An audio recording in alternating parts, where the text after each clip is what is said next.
Hi guys, in today's video I'm going to show you how you can use Google Calendar for birthday reminders. So the first step you need to do is to open Google Calendar, and in the next step you need to open Google Contacts.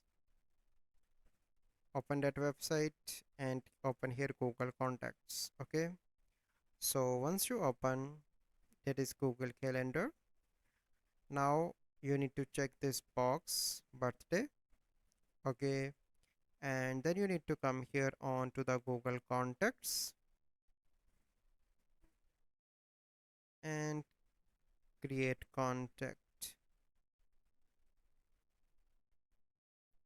So here you can add the name, the last name, and most importantly add birthday. So like this,